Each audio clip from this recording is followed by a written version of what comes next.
یہ اقرار کرو الف لام میم اس کا معنی مجھے معلوم نہیں. تو قرآن کے اندر شک نہیں ہے، بلکہ تمہارے پڑھنے کے اندر، تمہاری سمجھ کے اندر شک ہے، تمہاری عقل کامل نہیں ہے. یہ قرآن نہیں ہے تو نماز نہیں ہے، یہ قرآن نہیں ہے نکاح نہیں ہے، یہ قرآن نہیں ہے ولیمہ نہیں ہے. میرا نبی اپنی ذات سے کچھ نہیں کہتا.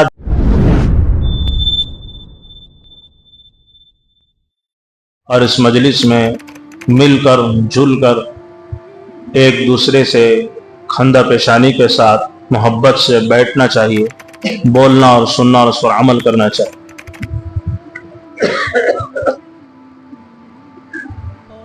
الحمد للہ نحمده ونستعینه ونستغفره ونؤمن به ونتوکل علیہ ونعوذ باللہ من شرور انفسنا ومن سیئات اعمالنا من يهده الله فلا مضل له ومن يضلل فلا هادي له ونشهد أن لا إله إلا الله وحده لا شريك له ونشهد أن سيدنا ونبينا وسندنا ومولانا محمدا عبده ورسوله. أما بعد فأعوذ بالله من الشيطان الرجيم. بسم الله الرحمن الرحيم. إنا نحن نزلنا الذكر وإنا له لحافظون. وقال في مقام آخر فاسألوا أهل الذكر إن كنتم لا تعلمون. صدق الله العظيم. تمام تر تعریف اسی رب ذوالجلال کے حق میں جس نے مجھے اور آپ کو بلکہ پوری کائنات کو اپنی طاقت سے اور اپنی قدرت سے پیدا فرمایا. اس کے بعد درود و سلام ہو میرے اور آپ کے آقا تاجدار مدینہ سرور کونین جناب محمد رسول اللہ صلی اللہ علیہ وسلم کی ذات مقدسہ پر، جن کے صدقے میں اللہ رب العزت نے پوری کائنات کو بنایا. میں اور آپ دو جمعہ سے جس تفسیر کی مجلس میں بیٹھ رہے ہیں، بول رہے ہیں، سن رہے ہیں، گزشتہ جمعہ آپ لوگوں کی خدمت میں اس تفسیر سے متعلق علم حاصل کرنے کے کیا ذرائع ہیں، کیا چیزوں سے علم حاصل ہوتا ہے، اس پر گزشتہ جمعہ آپ لوگوں کی خدمت میں کچھ باتیں رکھی گئی. اس میں سے 3 ذرائع جو علم حاصل ہوتے ہیں، 3 باتیں رکھی گئی، 3 طریقے رکھے گئے. سب سے پہلا طریقہ یہ ہے کہ حواس خمسہ جس سے علم حاصل ہوتا ہے، آنکھ، ہاتھ، کان، پیر، زبان، ان سے علم حاصل کیا جا سکتا ہے، جیسا کہ گزشتہ اس پر تفصیل سے بات ہو چکی. دوسرا عقل کے ذریعے سے علم حاصل کیا جا سکتا ہے. ان دونوں چیزوں کے علاوہ، ان 2 چیزوں سے جو علم حاصل نہیں کر سکتے وہ ہے وحی کا علم. اور وحی کا علم یہ قرآن پاک ہے. وحی کا علم یہ قرآن پاک ہے.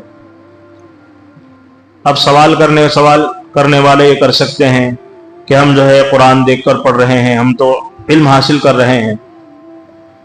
تو سوال کرنے والوں پر پھر ہمارا ایک سوال ہے کہ یہ قرآن دکھ رہا ہے، یہ حروف دکھ رہے ہیں، تبھی تو آپ دیکھ رہے ہیں، تبھی تو آپ دیکھ رہے ہیں. یہ سوال کرنے والوں پر سوال ہے. تو یہ جو قرآن اتارا گیا ہے، یہ وحی کے ذریعے سے اتارا گیا ہے، تبھی ہم دیکھ رہے ہیں. یہ آنکھوں سے حاصل ہونے والا علم نہیں. اس کو لکھنے کے بعد، ہاں البتہ لکھنے کے بعد ہم دیکھ رہے ہیں، لیکن آج سے 1400 سال پہلے ایسی کتابی شکل موجود نہیں تھی. ایسی کتابی شکل موجود نہیں تھی. آپ حضرت ابوبکر رضی اللہ عنہ کے زمانے کو دیکھ لیجئے.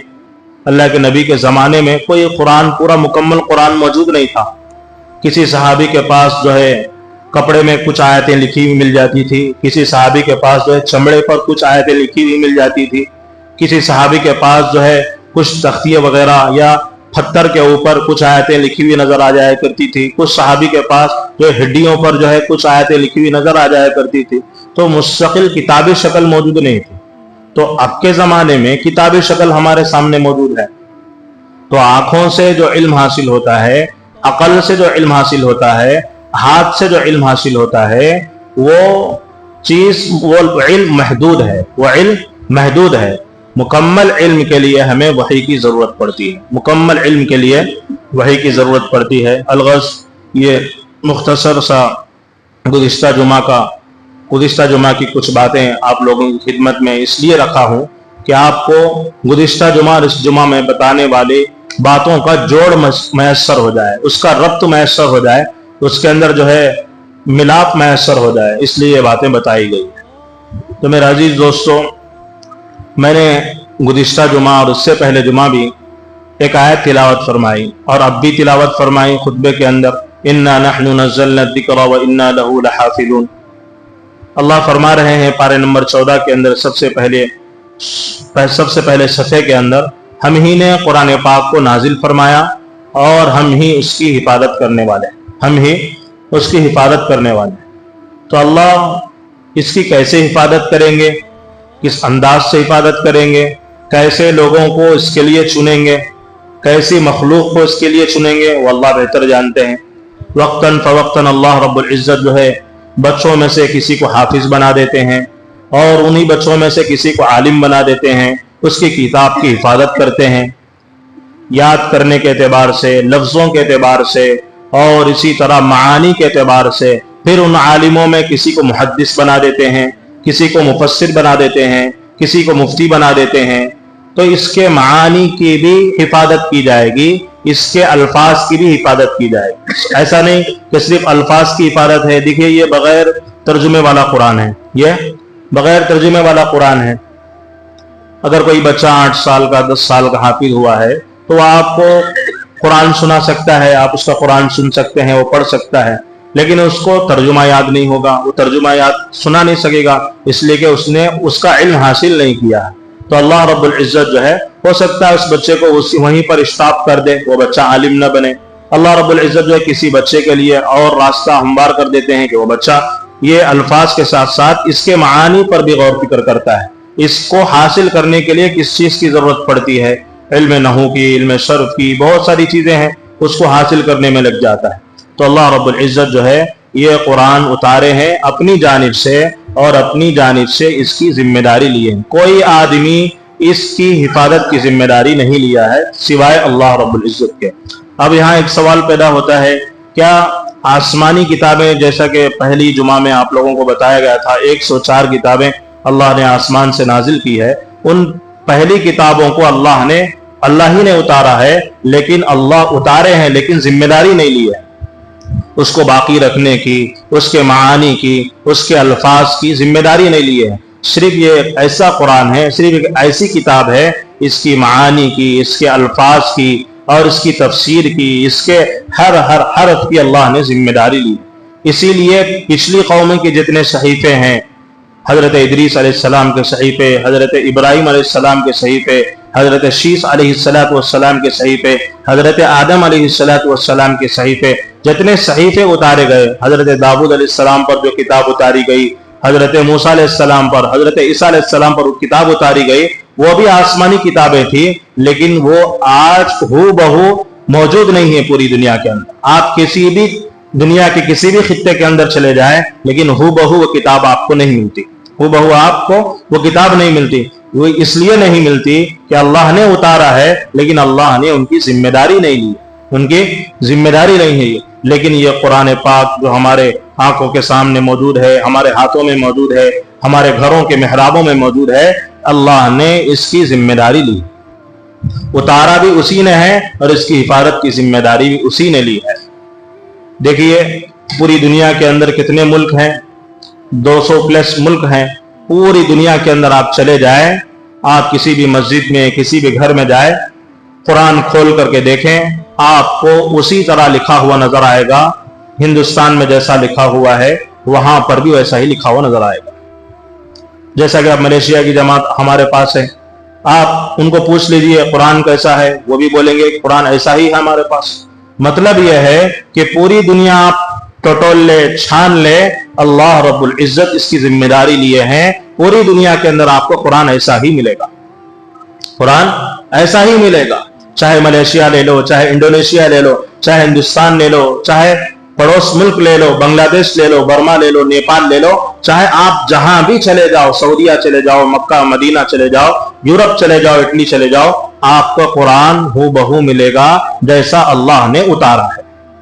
یہ اسی کا ترجمہ ہے انا نحن نزلنا الذکر وانا لہ لحافظون، ہم ہی نے اتارا ہے، ہم ہی اس کی حفاظت کرنے والے ہیں۔ کوئی قوم کا آدمی اس کی حفاظت نہیں کرتا، کوئی حکومت اس کی حفاظت نہیں کرتی۔ اگر آدمیوں کے ہاتھ میں ہوتا تو کوئی حکومت والا آتا جو قرآن کو ناپسند ہے، قرآن کے خلاف میں کھڑا ہوتا، قرآن کو بدلنے کی کوشش کرتا، جیسا کہ 4-5 سال پہلے وسیم رضوی کھڑا ہوا تھا قرآن کے خلاف۔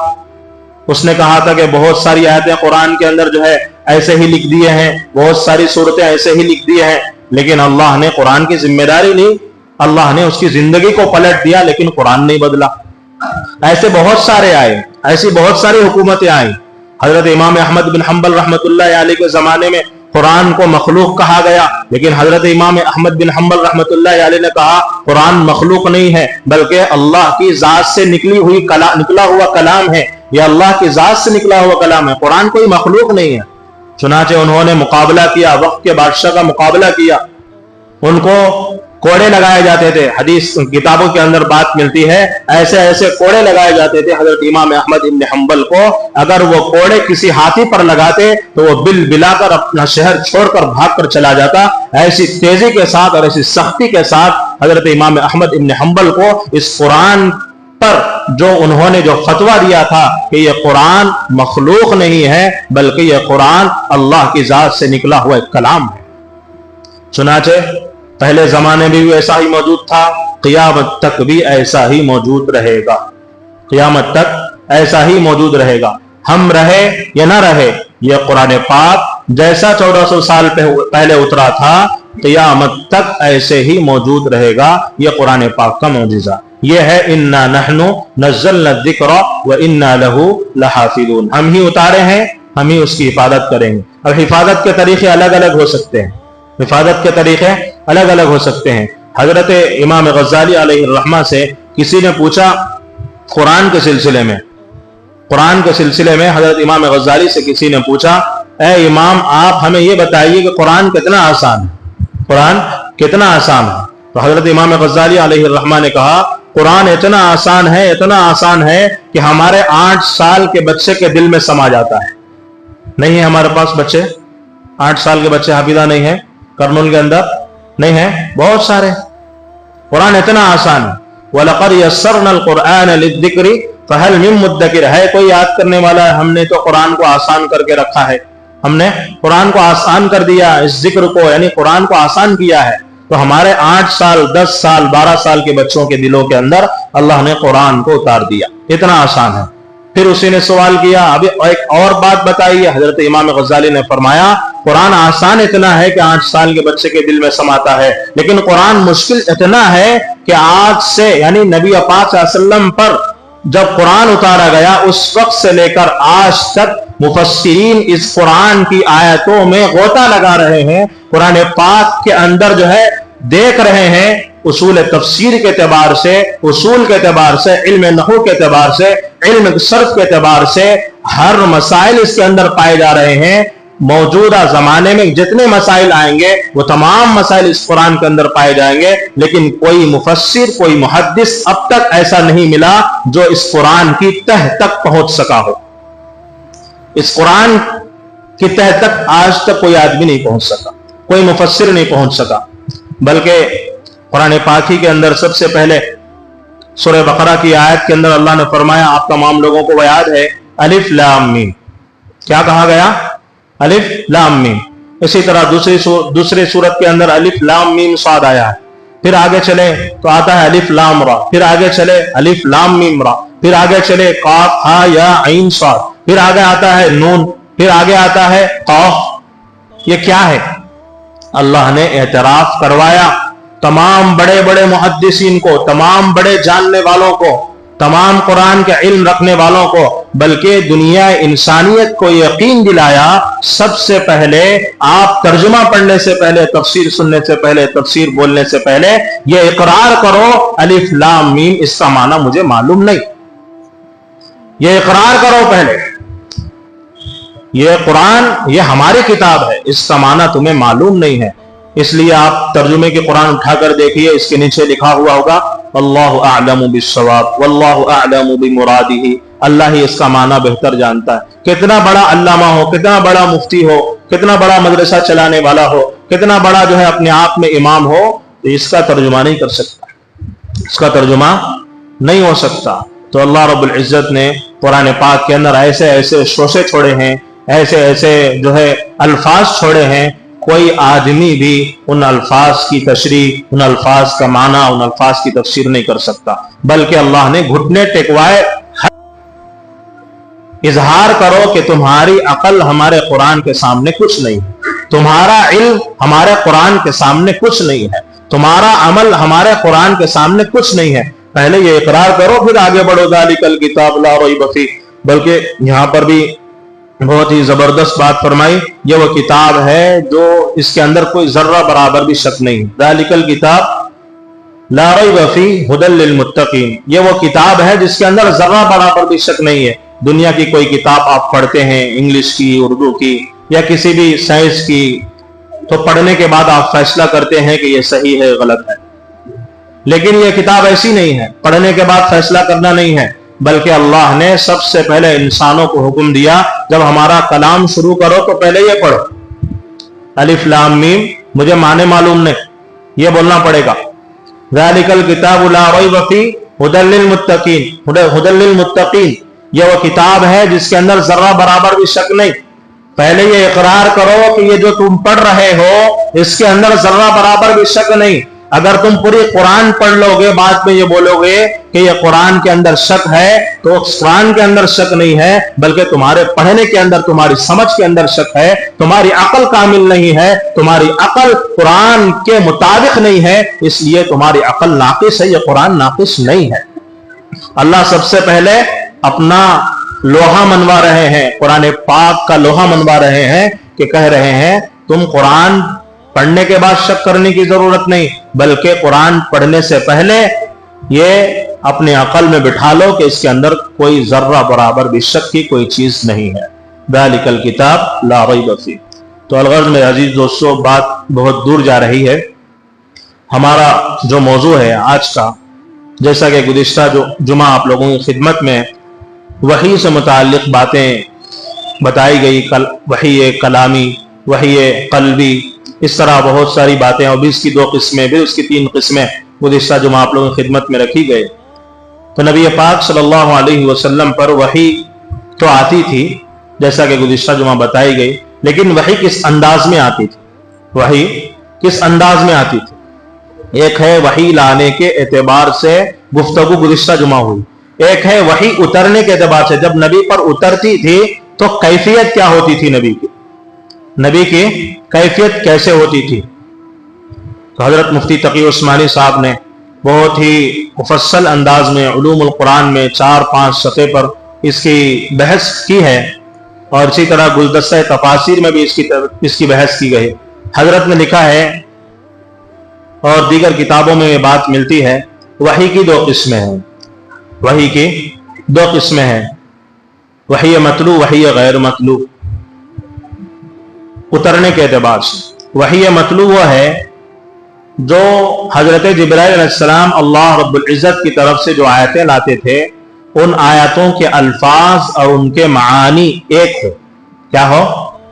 الفاظ بھی ایک, معانی بھی ایک, مراد بھی ایک. اس میں نبی پاک صلی اللہ علیہ وسلم کا ذرہ برابر بھی دخل نہیں, اس میں فرشتے کا ذرہ برابر بھی دخل نہیں. اس کو وحی مطلوب کہتے ہیں. کیا کہتے ہیں؟ وحی مطلوب کہتے ہیں. دوسری وحی جو شکل ہے, دوسری جو صورت ہے, وحی غیر مطلوب ہے. کیا ہے؟ وحی غیر مطلوب ہے. معانی تو اللہ کی طرف سے ہیں, لیکن الفاظ کبھی کبھی جبرائیل علیہ السلام سے ہوتے تھے, جبرائیل علیہ السلام کے ذریعے سے, یا زیادہ تر نبی پاک صلی اللہ علیہ وسلم کے الفاظ ہوتے تھے. کیا ہوتے تھے؟ الفاظ ہوتے تھے. یعنی اللہ رب العزت جو ہے کبھی قلبی اعتبار سے وحی نازل فرماتے, کبھی فرشتے کے ذریعے سے, یا اصلی شکل میں, یا جو ہے کسی انسانی شکل میں, جیسے کہ حضرت دحیہ کلبی رضی اللہ عنہ کی شکل میں غالباً زیادہ تر حضرت جبرائیل علیہ السلام ان کی صورت میں آتے تھے. تو حضرت جبرائیل علیہ السلام آتے تو معانی تو لے کر آتے, لیکن الفاظ کوئی متعین نہیں ہوتے, الفاظ کوئی متعین نہیں ہوتے تھے, الفاظ اللہ کے نبی اپنی طرف سے بتاتے تھے. معنی تو وہی ہے لیکن الفاظ الگ ہے, الفاظ الگ ہے. اس کو وحی غیر مطلوع کہتے ہیں. کیا کہتے ہیں؟ وحی غیر مطلوع. دیکھیے تفسیر کو سمجھنے کے لیے, تفسیر کو پڑھنے کے لیے کتنی چیزیں ہیں اس کے اندر, ہمارے کو معلوم نہیں, ہم لوگوں کو معلوم نہیں. تو اس لیے میرے عزیز دوستو, یہ تفسیر کی جو مجالسیں ہیں, تفسیر کے قرآن پاک کے سمجھنے کے مجالسیں ہیں, ہر مسجد میں شروع ہونا چاہیے, ہر محلے میں شروع ہونا چاہیے, ہر جو ہے جہاں پر لوگ جمع ہوتے ہوں, جہاں پر آسانی کے ساتھ لوگ جمع ہوتے ہوں, ایسی جگہوں پر آج تفسیر کے موضوع پر یعنی قرآن پاک کے موضوع پر کچھ باتیں ہمارے نوجوانوں کے سامنے, ہمارے بڑے لوگوں کے سامنے رکھی جائے, تاکہ ہماری زندگی کا اصل سرچشمہ یہ قرآن پاک, اصل منبع, اصل مرکز ہمارا یہ قرآن پاک. یہ قرآن نہیں ہے تو پھر زندگی میں کچھ نہیں ہے. یہ قرآن نہیں ہے تو نماز نہیں ہے, یہ قرآن نہیں ہے نکاح نہیں ہے, یہ قرآن نہیں ہے ولیمہ نہیں ہے. نکاح کے اندر کیا آیتیں پڑھی جاتی ہے؟ یا ایھا الناس اتقوا ربکم الذی خلقکم من نفس واحدۃ وخلق منها زوجها وبث منهما. کہاں سے لائیں گے آیتیں؟ اسی قرآن سے لے کر آئیں گے نا. اور اسی طرح ولیمے کیا ثبوت کہاں سے لائیں گے؟ اسی قرآن سے لائیں گے. وضو کا ثبوت کہاں سے لائیں گے؟ قرآن سے لائیں گے. میراث کا ترکہ بانٹنے کا, باپ جو ہے جائیداد چھوڑ کر گئے ہیں, اس کے تقسیم کرنے کا طریقہ کہاں سے لائیں گے؟ 3 بہنیں 2 بھائی ہیں, کہاں سے لائیں گے؟ پڑھیے یوسیکم اللہ, پورا صفحہ مل جائے گا. یہ پورا قرآن. تو قرآن ہمارا منبع ہے, قرآن ہمارا مرکز ہے. ہم اس کو چھوڑ رہے ہیں جس کی وجہ سے فتنے میں پڑ رہے ہیں, جس کی وجہ سے ہم فتنے کے جو ہے عادی بن گئے ہیں. فتنے ہمیں لپیٹ رہے ہیں, ہمیں معلوم نہیں ہو رہا, ہمیں معلوم نہیں ہو رہا. یہ اس کی واحد وجہ, ہم نے قرآن کو چھوڑ دیا, قرآن کی تفسیر کے حلقوں کو چھوڑ دیا. ہر حلقہ ہم سجا رہے ہیں, ہر مجلس ہم سجا رہے ہیں, کھانے کی, پینے کی, دوستوں کی, رشتہ داروں کی, ہر مجلس ہماری سج رہی ہے, لیکن تفسیر کی مجلس نہیں سج رہی ہے, تفسیر کے حلقے نہیں لگ رہے ہیں. مسجد نبوی میں تفسیر کے حلقے لگا کرتے تھے نبی کے زمانے میں. حضرت وہ مشہور حدیث آپ لوگ بار بار سنے ہیں, بولتے ہیں, ہم نے بھی سنا ہے بیانوں میں. حضرت ابو ہریرہ رضی اللہ عنہ مسجد نبوی سے بھاگتے ہوئے بازار کی طرف گئے. کہا کہ اللہ کے نبی کی میراث تقسیم ہو رہی. بازار میں جتنے لوگ کھڑے ہوئے تھے اپنے کاروبار میں, اپنی دکانوں میں, تمام لوگ دوڑتے ہوئے مسجد کی طرف آئے. دیکھا کہ کوئی میراث تقسیم نہیں ہو رہی, کوئی جائیداد تقسیم نہیں ہو رہی. پھر دوڑتے دوڑتے جو ہے حضرت ابو ہریرہ کے پاس گئے. ابو ہریرہ وہیں پر کھڑے ہوئے تھے. چونکہ ابو ہریرہ کو معلوم تھا رضی اللہ عنہ, کبھی وہ دیوانے پلٹ کر آئیں گے, کہیں گے یہی بات کہیں گے کہ اللہ کے نبی کوئی میراث تقسیم نہیں کر رہے, کوئی جائیداد, کوئی فلیٹ وغیرہ تقسیم نہیں کر رہے, کوئی گھر تقسیم نہیں کر رہے. وہ آ کر یہی الفاظ کہے, اللہ کے نبی تو مسجد میں بیٹھے ہوئے ہیں, کوئی میراث تقسیم نہیں ہو رہی. تو حضرت ابو ہریرہ نے کہا اللہ کے نبی اس وقت مسجد میں کیا کر رہے؟ وہ آدمی لوگ کہنے لگے جو دوڑتے دوڑتے مسجد گئے تھے, دوبارہ آ کر کہنے لگے کچھ لوگ ہیں جو اللہ کے نبی کے پاس کچھ قرآن سیکھ رہے ہیں, کچھ مسائل سیکھ رہے ہیں, کچھ جو ہے نماز صحیح کر رہے ہیں. تو اس حدیث سے ہمیں یہ بات ملتی ہے, اس حدیث سے ہمیں یہ بات جو ہے پتہ چلتی ہے, اس کی طرف ہمیں اشارہ ملتا ہے, مسجد کے اندر مسائل کا بھی ایک حلقہ لگا جائے, مسجد کے اندر تفسیر کے سمجھنے کا بھی ایک حلقہ لگایا جائے. اس کے اندر ہمارا قرآن صحیح ہو, اس کے اندر ہمیں معنی معلوم ہو, اس کے اندر ہمیں جو ہے قرآن کا ترجمہ معلوم ہو, اس کے اندر ہمیں شان نزول معلوم ہو, شان ورود معلوم ہو, وحی کسے کہتے ہیں معلوم ہو, حواس خمسہ کیا ہے معلوم ہو, وحی مطلوع کیا ہے معلوم ہو, وحی غیر مطلوع کیا ہے معلوم ہو. تمام چیزیں معلوم ہوگی تو تب جا کر ہم سینہ ٹھوک کر کہہ سکتے ہیں کہ ہم بھی مسلمان ہیں. کیا ابھی معلوم نہیں؟ ہمیں بڑے مسلمان. قرآن کے بارے میں معلوم نہیں. قرآن کے اندر کتنی آیتیں ہیں؟ قرآن کے اندر کتنی آیتیں ہیں؟ 6660 پر 6 آیتیں, 6660 پر 6 آیتیں قرآن کے اندر ہیں. اور اسی طرح پورے قرآن کے اندر کتنے سورے ہیں؟ پورے قرآن کے اندر کتنے سورے ہیں؟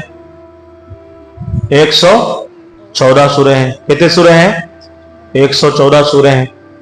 پورے قرآن کے اندر ہر سورت کے اندر بسم اللہ آیا ہے نہیں آیا ہے؟ آیا نہیں آیا. لیکن ایک سورت ایسی ہے جس کے اندر بسم اللہ نہیں آیا. وہ کون سی سورت ہے؟ سورہ توبہ. کون سی سورت ہے؟ سورہ توبہ. پورے قرآن کے اندر کتنے سجدے ہیں؟ पूरे कुरान के अंदर कितने सजदे हैं? 14 सजदे हैं। हजरत इमाम शाफी का मिला लें तो 15 सजदे हो गए।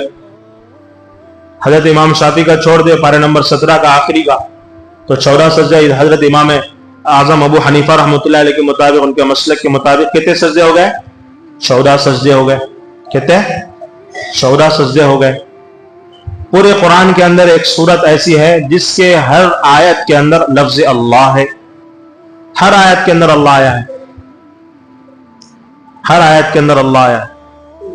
एक सूरत है सूरह मुजादला, पारे नंबर 28 की सबसे पहली सूरत सूरह मुजादला। तो ये मालूम करने की चीजें हैं, कुरान से मुतालिक मालूम करने की चीजें हैं। अब हम एक फोन खरीदते हैं, फोन खरीद रहे हैं, तो इसके मुतालिक हम पूरी जानकारी लेते हैं। ये फोन कहां बना है, इसके अंदर सेटिंग क्या है, इसका कैमरा क्या है, फ्रंट क्या है, फेस क्या है, और इसी तरह कितनी इसकी फीचर्स हैं। ये फोन लिए तो मैं 3 साल तक चला सकता हूं, नहीं चला सकता हूं, पूरी चीजें जानकारी लेते हैं। लेकिन ये कुरान तो हमारे लिए मैसेज लेकर आया है, हमारे लिए पैगाम लेकर आया है। इसके बारे में हमने क्या रिसर्च किया? लोगों को बोलते फिरते हम मुसलमान हैं, हम जो है फला मस्जिद में पढ़ाते हैं, हम जो है फला मस्जिद के इमाम हैं, हम जो है हमारा वहां पर जो है जाना हुआ है, हम जो है यहां पर जाते हैं। इस तरह बोलने से कुछ नहीं हो, इस तरह बोलने से कुछ नहीं हो। कुरान के बारे में रिसर्च क्या है? हम मुसलमान हैं, हमारा नाम मोहम्मद है, हमारा नाम अहमद है, हमारा नाम अनवर है, हमारा नाम अब्दुल कादिर है, हमारा नाम सैयद है, हमारा नाम शुएब है, हमारा नाम हुजैफा है। तो हमने क्या किया है, इस पर मालूमात क्या की है, कुरान के बारे में मालूम क्या किया। इसलिए मेरे अजीज दोस्तों, ये तफसीर के हल्कों में हम बैठेंगे तो हमें मालूम होगा कि ये तफसीर क्या है। और इसके अंदर नमाज का भी जिक्र आता है। जैसा कि मैं सबसे पहले जब शुरू हुई थी बात, सबसे पहले जुमा में 8 तारीख को हमारी तफसीर शुरू हुई, जुमा के बाद, जुमा में इशा की नमाज के बाद, तो उस वक्त मैं बताया था ये कुरान सिर्फ एक टॉपिक पर बात नहीं करता। ये कुरान एक ही टॉपिक नहीं है। ये कुरान की 6660 पर 6 आयतें हैं, तो फिर एक एक आयत के अंदर 10 टॉपिकें हो सकती है। एक आयत की टॉपिक नहीं बोल रहा हूं मैं आपको, एक आयत की 10 टॉपिकें हो सकती है, 20 टॉपिकें हो सकती है, 20 मजमून हो सकते हैं एक एक आयत के। ये सरचश्मा है, ये मरकज है, ये तमाम मराकिज का मरकज है, हदीसों का मरकज है। इसको वही मतलू भी कहते हैं।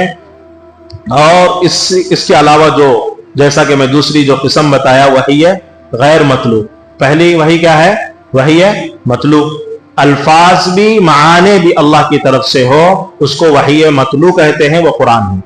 और अल्फाज सिर्फ माने अल्लाह की तरफ से हो, सिर्फ माने अल्लाह की तरफ से हो, अल्फाज नबी के जरिए से हो या अल्फाज हजरत जिब्राइल के जरिए से हो, उसको वही गैर मतलू कहते हैं। वही गैर मतलू से मुराद हदीस पाक। क्या है हदीस पाक? मतलब क्या? अल्लाह के नबी बोले सो बात नहीं हो। क्या मतलब क्या उसका? वो भी एक वही है, वो भी एक अल्लाह का कलाम है। जिस तरह हम किताब इसको कहते हैं, वो भी एक है, लेकिन उसकी शक्ल अलग है, उसकी शक्ल अलग है। अल्लाह रब्बुल इज्जत जो है कुरान पाक के अंदर एक आयत फरमा रहे हैं, सूरह नज्म के अंदर अल्लाह रब्बुल इज्जत जो है फरमाते हैं, मेरा नबी अपनी जात से कुछ नहीं कहता, जो कुछ भी कहता है हमारे इरादे से, हमारे जो है हुक्म से कहता है, हमारे इरादे हमारे हुक्म से कहता है। अपनी तबीयत से, अपनी ख्वाहिश से कोई बात अल्लाह के नबी नहीं कहते। चाहे मजाक में हो, चाहे गुस्से में हो, चाहे हंसी की हालत में हो, चाहे सफर हो, चाहे हजर हो, अल्लाह के नबी अपनी जात से कोई बात नहीं कहते, बल्कि वो वही होती है, लेकिन वो वही की दूसरी शक्ल वही गैर मतलू होती है। क्या होती है? वही गैर मतलू होती है। तो वही गैर मतलू में हदीस है, तमाम हदीसें आ गई उसके अंदर, वही गैर मतलू। तो अब हम इस एक बात हमें समझने की है, नमाज है। क्या है? नमाज। अब इससे चंद मसाइल में आप लोगों को बोलकर बात खत्म करता हूं। नमाज है, नमाज के अंदर हम क्या पढ़ते हैं? क्या पढ़ते हैं नमाज के अंदर? क्या पढ़ते हैं हम? कुरान पढ़ते हैं। क्या पढ़ते हैं नमाज के अंदर? क्या पढ़ते हैं? कुरान पढ़ते हैं। क्या पढ़ते हैं? कुरान पढ़ते हैं। और कोई चीज है जो नमाज के अंदर हम पढ़ते हैं? और कोई चीज है जो नमाज के अंदर हम पढ़ते हैं? है नहीं? है हदीस। क्या है? हदीस। हम समझते हैं कि हम नमाज में सिर्फ कुरान पढ़ते हैं, ये हमारी जिहालत है। क्या है? हमारी कम इल्मी है। हमने सोचा नहीं, 50 साल से नमाज पढ़ रहे, 60 साल से नमाज पढ़ रहे, 20 साल से नमाज पढ़ रहे, मेरी दाढ़ी निकल गई, मैं दाढ़ी नहीं थी उस वक्त से नमाज पढ़ रहा हूं, लेकिन मुझे मालूम नहीं, नमाज के अंदर सिर्फ कुरान पढ़ते हैं समझ रहे हम लोग। अभी तक बहुत सारे लोगों को मालूम ही नहीं, अभी तक किसी को मालूम नहीं, इल्ला माशाअल्लाह चंद लोग हैं जो उंगलियों पर गिने जा सकते हैं। नमाज में हम हदीस भी पढ़ते हैं। क्या पढ़ते हैं? हदीस भी पढ़ते हैं। अल्लाहु अकबर बोलते ही क्या पढ़ते हैं? सुब्हानक अल्लाहुम्मा व बिहम्दिका व तबारक अस्मुका व तआला जद्दुका व ला इलाहा गैरुक। पढ़ते नहीं पढ़ते? पूरे 30 पारे में कहां लिखा? सना लिखो है क्या? नहीं। फिर कहां से है वो? हदीस है वो। क्या है? हदीस है। उसी को वही गैर मतलू कहते हैं। क्या कहते हैं? वही गैर मतलू कहते हैं। फिर उसके बाद शुरू करते हैं आऊज़ु बिल्लाहि मिनश शैतानिर रजीम। बोलो, पढ़ते नहीं पढ़ते? आऊज़ु बिल्लाह। पूरे कुरान में आऊज़ु बिल्लाह कहां लिखा होगा? है पूरे कुरान में आऊज़ु बिल्लाह? नहीं। पूरे 30 पारे खंगालो, उलट पलट करो, देखो, रात सारी देखो तो पूरा पारे नंबर 19 के अंदर लिखा है। इंशाल्लाह जब हम वहां पहुंचेंगे तो इंशाल्लाह उसका पूरा वाकया मैं आपको बताऊंगा, उसका तज़किरा क्या है, उसका नक्शा क्या है। तो बिस्मिल्लाह कुरान के अंदर है। बिस्मिल्लाह क्या है? कुरान के अंदर है। बिस्मिल्लाह पर अब बहस छिड़ जाती है इमाम आजम अबू हनीफा के पास, इमाम शाफी के पास, इमाम अहमद बिन हम्बल के पास, और इसी तरह इमाम मालिक रहमतुल्लाह अलैह के पास। अब हमें वो इख्तिलाफ में पढ़ना नहीं। उसके बाद हम पढ़ते हैं अल्हम्दुलिल्लाहि रब्बिल आलमीन। ये क्या है? कुरान है। कुरान साफ हर आदमी को याद है, हर बच्चे को याद है। इसी तरह आगे चलिए, ज़म सूरा पढ़ते हैं। फिर उसके बाद अल्लाहु अकबर बोलकर रुकू में जाते हैं। रुकू में क्या पढ़ते हैं? सुब्हाना रब्बियल अज़ीम। यह क्या है? यह हदीस है। क्या है? हदीस है। वही गैर मतलू है। फिर उसके बाद अल्लाह समी अल्लाहु लिमन हमीदा रब्बना लकल हम्द हम्दन कसीरन तय्यिबन मुबारकन फी। पढ़ने वाले फिर आगे पढ़ते हैं गैर मक्फियन। ये कहा है? ये भी हदीस है। क्या है? वही गैर मतलू, हदीस है। फिर आगे चलिए, अल्लाहु अकबर बोलकर सजदे में जाते हैं। क्या पढ़ते हैं? सुब्हान रब्बियल आला। कहाँ है कुरान में? अलग अलग जुमले तो मिलेंगे, सुब्हाना मिलेगा, रब्बी मिलेगा, आला मिलेगा, अलग अलग जुमले तो मिलेंगे, लेकिन पूरा एक जुमला सब्बिह इस्मा रब्बिकल आला मिलेगा। अलग अलग वर्ड्स मिलेंगे, जुमले मिलेंगे, लेकिन सुब्हान रब्बियल आला नहीं मिलेगा। ये किससे है? हदीस से है। हदीस से है। इसी तरह अत्तहियात है। अत्तहियात हमारे को याद है सब लोगों को। अत्तहियातु लिल्लाहि वस्सलावातु वत्तय्यिबातु वस्सलामु अलैका अय्युहन नबिय्यु व रहमतुल्लाहि व बरकातुहू। पूरे कुरान में है क्या? है। कुरान में कहा तो है अत्तहियात? नहीं। फिर कहां से है वो? वही गैर मतलू है, हदीस से है। फिर आगे चलिए, दरूद शरीफ पढ़ते हैं। अल्लाहुम्मा सल्ली अला मुहम्मद व अला आलि मुहम्मद कमा सल्लैता अला इब्राहीम व अला आलि इब्राहीम इन्नका हमीदुम मजीद। अल्लाहुम्मा बारिक अला मुहम्मद व अला आलि मुहम्मद कमा बारकता अला इब्राहीम व अला आलि इब्राहीम इन्नका हमीदुम मजीद। पूरे 30 पारे में दिखाओ। नहीं। तो हमारा इल्म देखो नमाज से मुताल्लिक, मैं ये बता रहा हूं हमारा इल्म कितना कम है। नमाज के मुतालिक हमारा इल्म कितना कम है। हम ये सोचते हैं नमाज के अंदर हम सिर्फ कुरान पढ़ रहे हैं, नमाज के अंदर हम सिर्फ कुरान पढ़ रहे हैं, ये सोच रहे हैं हम। नहीं, कुरान भी पढ़ रहे हैं, हदीस भी पढ़ रहे हैं। कुरान भी पढ़ रहे हैं, हदीस भी पढ़ रहे हैं। उसके बाद दुआए मासूरा पढ़ते, फिर पढ़ते ना पढ़ते अल्लाहुम्मा इन्नी ज़लमतु नफ्सी फ़ग़फ़िर ली, पूरा पढ़ते हैं। वो भी कहाँ है? पूरा कुरान में नहीं, वो भी नहीं मिलता। क्या पढ़ रहे हैं? हदीस पढ़ रहे हैं हम लोग। वो क्या है? वही गैर मतलू है, वो भी अल्लाह ही का हुक्म है, माने अल्लाह की तरफ से है, लेकिन अल्फाज नबी पाक सल्लल्लाहु अलैहि वसल्लम की ज़बान मुबारक से निकाले गए हैं, इसलिए वो अल्फाज पढ़ते हैं। उसको वही गैर मतलू कहते हैं। उसको क्या कहते हैं?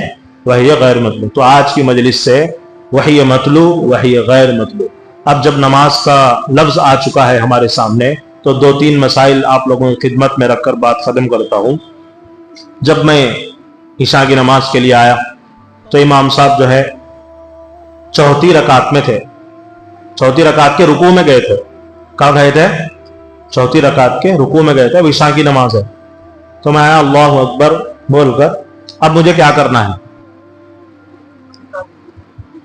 अल्लाहु अकबर बोलकर मैं क्या सना पढ़ना है, नहीं पढ़ना है, नहीं सीधा रुकू में जाना? अब इमाम साहब रुकू में चले गए, तो अब मुझे क्या करना है? रुकू में अल्लाहु अकबर बोलकर, हमारे लोग क्या करते हैं, वहां से आते आते ही रकात बनकर आते हैं, आते आते ही रकात बनकर आना शुरू हो जाते हैं। ऐसा गलत है, ये करना गलत है। सबसे पहले मस्जिद के अंदर आए, सफ के अंदर आए, जहां पर लोग नहीं, यानी जहां पर सब छूटी हुई है उस सफ को मुकम्मल करे, अल्लाहु अकबर बोलकर हाथ बांधे। एक मसला यहां पर जहन में रखे, हाथ बांधने के बाद कम से कम एक मरतबा सुभान अल्लाह बोलने तक ठहरना चाहिए। हमारे लोग क्या करते हैं, खुद चले जाते हैं। एक मरतबा भी सुभान अल्लाह नहीं बोलने को इतना देर भी नहीं ठहरते। बोलना तो नहीं है, लेकिन उतनी मिकदार खड़े होना जरूरी है, ताकि क़ियाम हमारा हो। क़ियाम जरूरी है ना, उसमें क़ियाम ही नहीं हो रहा है हमारा। ऐसे ही नमाज पढ़ रहे हैं हम, हमारा क़ियाम ही नहीं हो रहा है, तो थोड़ी देर कम से कम सुभान अल्लाह बोले सकता हो, ठहर कर रुकू में जाना इमाम साहब के साथ। अच्छी बात है। अब इमाम साहब की आखिरी रकात है, इमाम साहब सलाम फेर दिए, अब मैं अत्तहियात में बैठा हूं, तो क्या मैं अत्तहियात पूरी पढ़ना, न आधी पढ़ना, न हाथ उंगली उठा को चुपके रहना, क्या करना? अब इमाम साहब के तो 4वीं रकात चल रही, उन्हें पूरा पढ़ लेते हैं, सलाम फेर जाते हैं। अब मैं चौथी रकात में आया हूं ना, अब मुझे क्या करना है?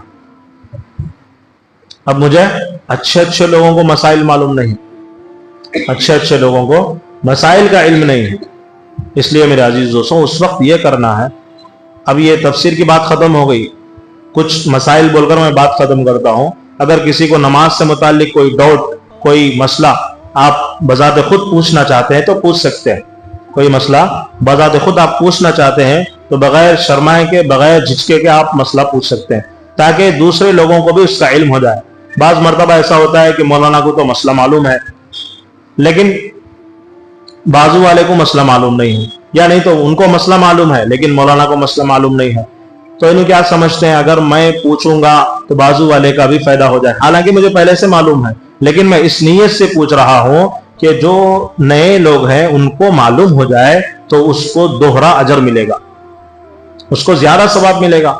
मालूम रखने के बावजूद भी वो बगैर किसी के शर्माए के बिला झिझक पूछा है, ताकि दूसरों को भी इसका इल्म हो जाए, ये भी मसला मालूम कर ले और पूरी जिंदगी इस तरह नमाज पढ़े तो उसको ज्यादा सवाब मिले। तो बगैर झिझके के सवाल कर सकते हैं। जी नहीं पढ़ना। जब आए हैं इमाम साहब अलहम का सूरा शुरू कर दिए तो सना नहीं पढ़ना। अलहम का सूरा शुरू करने से पहले तक ही हमारे पास वक्त है। अलहम का सूरा जैसे ही शुरू हो गया तो सना का वक्त खत्म हो गया, सना का वक्त खत्म, उसके बाद सना नहीं।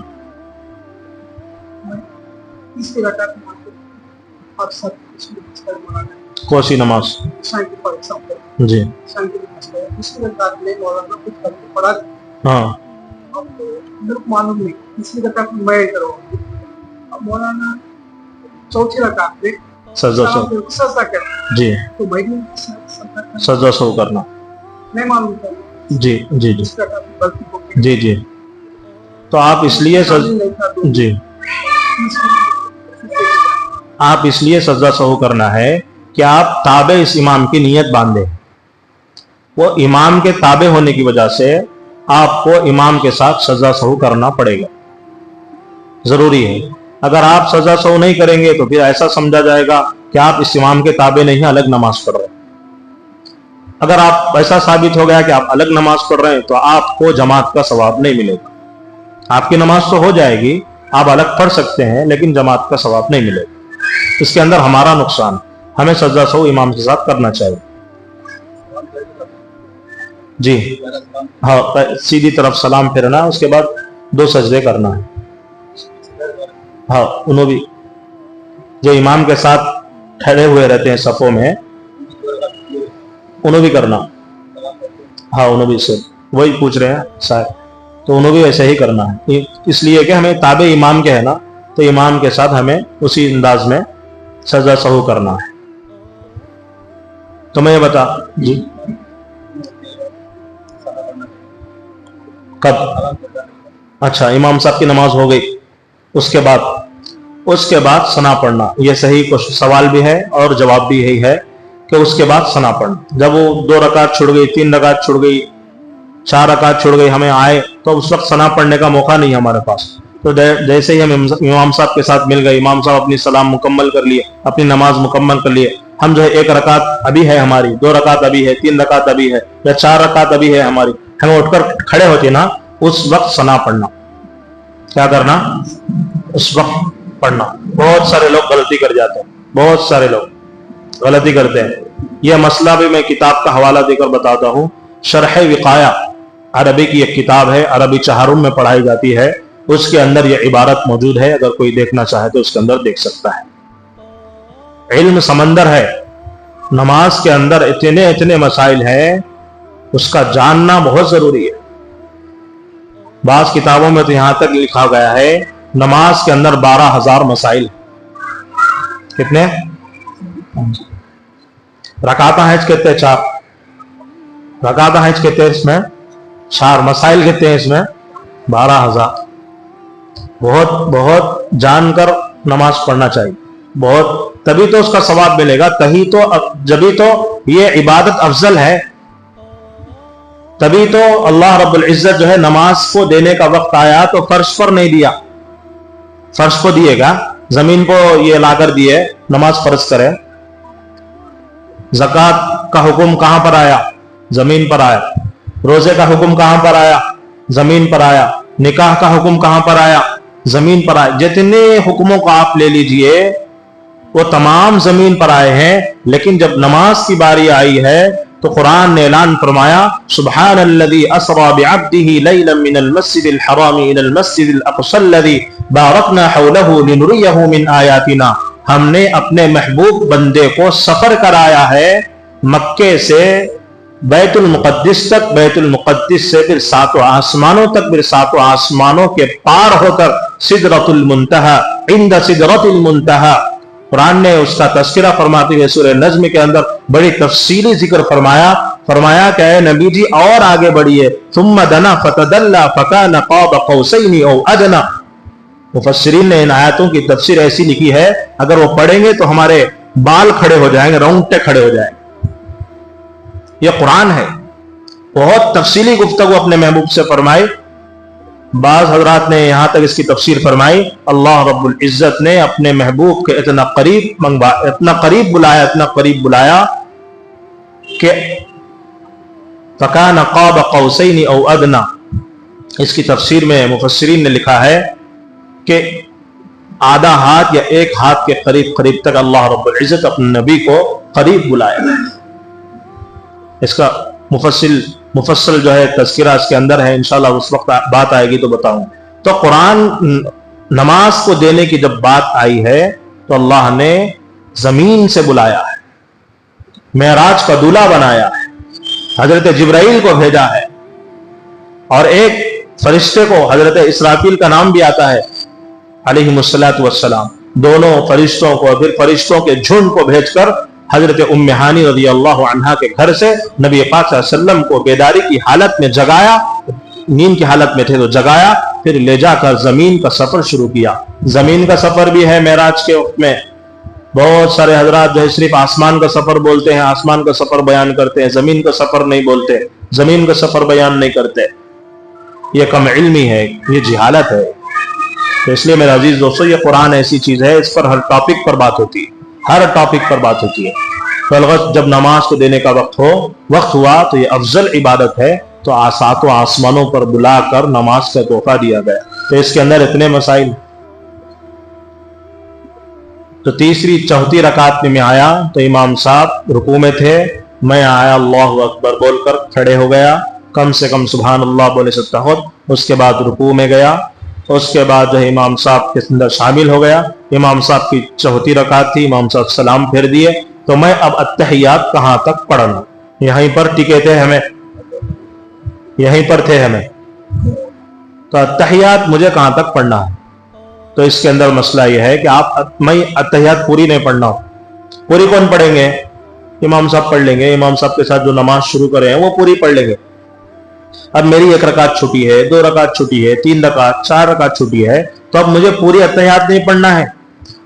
جو انگلی اٹھاتے ہیں اشہد ان لا الہ الا اللہ پر، جیسا ہم دوسری رکعت میں جہاں تک پڑھ کر اٹھ کر ٹھہر جاتے ہیں نا، وہیں تک ہی پڑھنا ہے، میرے کو وہیں تک ہی پڑھنا ہے۔ ہمارے لوگ کیا کرتے ہیں، پورا تحیات، پورا دعائے معصورہ، درود شریف پورا ملاول کو بیٹھ جاتے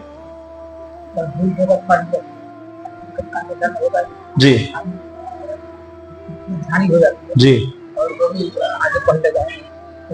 اگر کوئی آدمی بھول کر پڑھ لیا ہے، اگر کوئی آدمی بھول کر پڑھ لیا ہے تو وہ آخر میں سجدہ سہو کر لے، آخر میں سجدہ سہو کر لے۔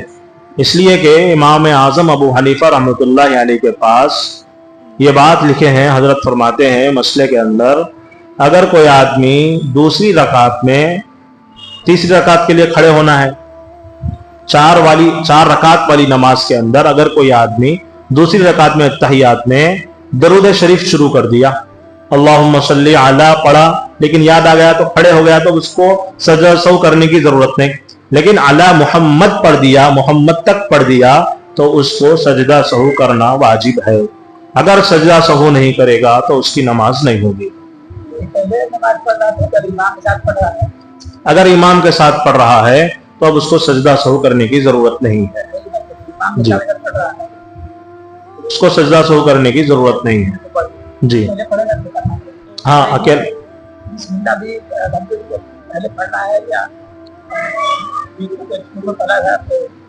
بسم اللہ جو ہے ہر مرتبہ جب ہم الحمد کا سورہ فاتحہ پڑھتے ہیں، جب سورہ بسم اللہ پڑھنا چاہیے، اور جیسے ہی سورہ فاتحہ ختم ہو، جب سورہ شروع کر رہے ہیں اس وقت ہر وقت ضم سورہ سے پہلے بسم اللہ پڑھنا ہے۔ لیکن جب نماز ہم شروع کرتے ہیں ثنا کے بعد، اس وقت ایک مرتبہ اعوذ باللہ پڑھنا ہے، اس کے بعد اعوذ باللہ نہیں ہے۔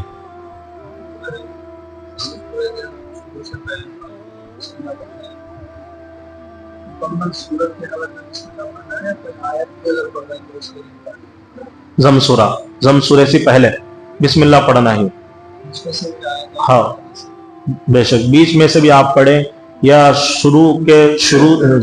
سورت کے شروع سے پڑھیں، اس وقت بھی آپ بسم اللہ پڑھنا ہے۔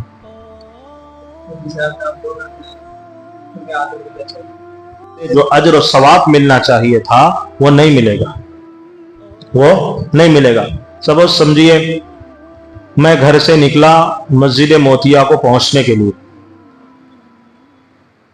میں پہنچتے پہنچتے گلی کے اندر گاڑی سے کہیں گر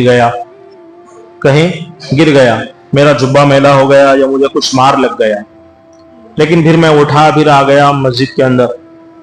میرا جو ارادہ تھا منزل کو پہنچنا، مسجد موتیا کو پہنچنا، میں پہنچ تو گیا ہوں، لیکن جس انداز سے گھر سے نکلا تھا اسی انداز سے نہیں پہنچا۔ گھر درمیان میں میرا کرتا میلا ہو گیا، میں گر گیا، میرے ہاتھ کے اندر زخم پیدا ہو گیا۔ تو جس انداز سے ہم نماز شروع کرے تھے، سلام تو ہم پھیر دیے ہیں، نماز تو مکمل ہو گئی ہے، لیکن ہماری منزل تو آ گئی ہے، لیکن ہو بہو جو انداز، جو برکتیں، جو سعادتیں، جو ثواب ہمیں نماز کے اندر مکمل ملنا تھا وہ نہیں ملے گا، اس کے اندر کمی پیشی ہو جائے گی۔ جس طرح میں گھر سے تو مکمل انسان نکلا تھا، لیکن بیچ میں گرنے کی وجہ سے زخم یا کپڑے میلے ہو گئے ہیں، تو منزل تک تو پہنچ گیا لیکن درمیان میں کچھ خلل واقع ہو گیا۔ تو یہ ایسا ہی ہے، اسی کو مکروہ کہتے ہیں، इसी को जो है गैर मुनासिब कहते हैं, इसी को जो है सवाब मुकम्मल ना मिलना कहते हैं, या इसी को जो है 100% में से 80% सवाब मिलना, या इसी को 100% में 90% सवाब मिलना कहते हैं। और भी बहुत सारे मसाइल हैं, वक्त लंबा हो रहा है जी।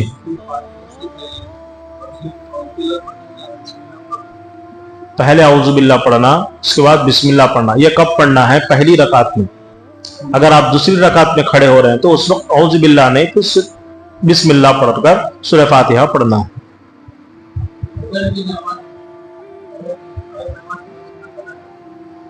फजर की नमाज के बाद ये बड़ा मसला हो गया करनुल के अंदर, हमारी मस्जिद के अंदर। फर्ज नमाज के बाद सुन्नत अदा करना। ऐसे हजरात जिनके दिल इत्मीनान में नहीं रहते वो सुन्नत अदा करे तक, तो ऐसा आदमी वो सुन्नत अदा कर ले फर्ज नमाज के बाद। लेकिन अगर मसला आपको मालूम करना है तो मसला यह है कि फर्ज नमाज के बाद सुन्नत अदा करना अब जरूरी नहीं। जरूरी नहीं मतलब यह नहीं है कि आप उसका मामूल बना लें। जरूरी नहीं का मतलब यह नहीं कि मैं उसका मामूल बना लूं, मैं हमेशा इमाम साहब पहली रकात में है खुदू चाहता हूँ, नहीं तो दूसरी रकात में है खुदू चाहता हूँ। अब मसला हमारे को मालूम हो गया, नमाज के बाद अब सुन्नत नहीं, अब 2 रकात सुन्नत पढ़ने की जरूरत नहीं, मैं बराबर जो है दूसरी रकात में जागो मिलता हूँ, खाली 2 रकात पढ़ लेता हूँ। ऐसे आदमी के लिए नहीं। सुन्नत की ताकीद आई है, ये सुन्नत मुअक्कदा में से है। अल्लाह के नबी सल्लल्लाहु अलैहि वसल्लम कभी भी ये सुन्नत नहीं छोड़े हैं। अगर किसी वजह से हमारी सुन्नत को छूट रही है, कभी कभी है, तो उसको जाने दिया जाए और उसको अदा करने की जरूरत नहीं है। लेकिन अगर अदा करना ही हमारे लिए, अगर हमारे दिल को इत्मीनान नहीं हो रहा है, तो ऐसा आदमी जरूर अदा करे ताकि उसके दिल को इत्मीनान हो जाए, ताकि उसके दिल को इत्मीनान हो जाए। इसके अंदर भी एक मसला मैं आपको बताता हूँ वजाहत के साथ। इमाम साहब पहली रकात में फजर की नमाज पढ़ा रहे हैं, मैं आया हूँ। बहुत सारे लोग क्या करते हैं, जमात ठहर गई भाई, अब सुन्नत पढ़ने की जरूरत नहीं, मेरे को सीधा आपको जमात में मिल जाए। इसके अंदर भी जरा एहतियात करना है, इसके अंदर भी मसाइल हैं। अगर इमाम साहब पहली रकात में है तो मैं आया हूं तो पहले सुन्नत पढ़ना, कोने में साइड में सुन्नत पढ़कर इमाम साहब के साथ शरीक होना। चाहे इमाम साहब की 1 रकात हो जान दे, कुछ फर्क नहीं पड़ता। अब दूसरी रकात चल रही इमाम साहब की, जब मैं आया, अब मैं ये देखना है मेरे इमाम साहब, मेरे मोहल्ले के इमाम साहब कौन सा सूरा लगाए हैं दूसरी रकात में। क्या वज़ुहा लगाए हैं, या अलम नशरा लगाए हैं, या वत्तीनी लगाए हैं, या अम्मा तसारुल लगाए हैं, या कौन सा लगाए हैं। अब हमारी अकल काम करती है। यहाँ पर मैं बोला था इल्म हासिल होता है अकल के जरिए से, तो अब अकल का इस्तेमाल करना पड़ता हो। अब हमें ये देखना है जमात खड़ी हुई है 5:40 को, अब मैं आया हूँ 5:40 पर 5 को। 40 पर 5 में 1 रकात हो गई है, 1 रकात चल रही है, तो 1 रकात में अब वज़ुहा शुरू करें। अब मैं 2 रकात सुन्नत पढ़ पाया तो ये क्या हो जाती है, ये रकात रुकू में चले जाती है। तो अब मुझे नमाज वो सुन्नत पढ़ने की जरूरत नहीं है, पहले फर्ज अदा करना, इमाम साहब के साथ जुड़ जाना, इमाम साहब के साथ जुड़ जाना। तो ये मसला है इसका, इसको जहन में रखेंगे इंशाअल्लाह। पढ़ना चाहे तो पढ़ सकते हैं, जरूरी नहीं है। सुन्नत की कोई क़ज़ा नहीं है, सुन्नत की कोई क़ज़ा नहीं है। लेकिन अगर कोई आदमी मुसलसल सुन्नत छोड़ रहा है तो उसके लिए मसला है वो सुन्नत की क़ज़ा भी करे, ताकि वो सुन्नत अदा करने वाला बने, ताकि वो वक्त पर सुन्नत अदा करने वाला। कभी कभी छूट रही है तो कोई मुज़ायक़ा नहीं, आदमी को देखकर उसको ये मसला बताया जाता है।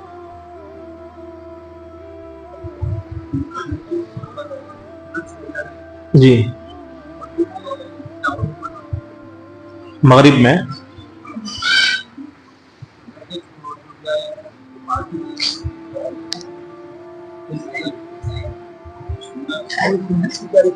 हाँ, आज की फजर की 2 रकात सुन्नत नमाज क़ज़ा पढ़ता हूँ वास्ते अल्लाह के। क़ज़ा का लफ्ज़ इस्तेमाल करना, क़ज़ा का लफ्ज़। अगर दिन याद है तो दिन का भी तज़किरा करे, तारीख़ याद है तो तारीख़ का भी तज़किरा करे। अगर याद नहीं है तो सबसे पहले मेरी ज़िंदगी के अंदर फजर की जो सुन्नत छूट चुकी है उसके अदा करने की मैं कोशिश कर रहा हूँ। सुन्नत है वो, उसको अदा करना तो ज़रूरी नहीं है, लेकिन आदमी अगर मुसलसल सुन्नत छोड़ रहा है तो वो उसके लिए ज़रूरी है कि वो सुन्नतों की क़ज़ा करे। ये सुन्नतों की क़ज़ा इसलिए है कि वो आइंदा आने वाले दिन में बराबर वक्त में सुन्नत अदा करे, इसके लिए है। अल्लाह रब्बुल इज़्ज़त हम तमाम को इन तमाम मसाइल को जानकर नमाज पढ़ने की तौफ़ीक़ अता फ़रमाए और कुरान को समझने के लिए इन मजलिसों में बार बार अपने आप को पाबंद बनाकर बैठने की तौफ़ीक़ अता फ़रमाए। आमीन व आखिर दावाना अल्हम्दुलिल्लाहि रब्बिल आलमीन।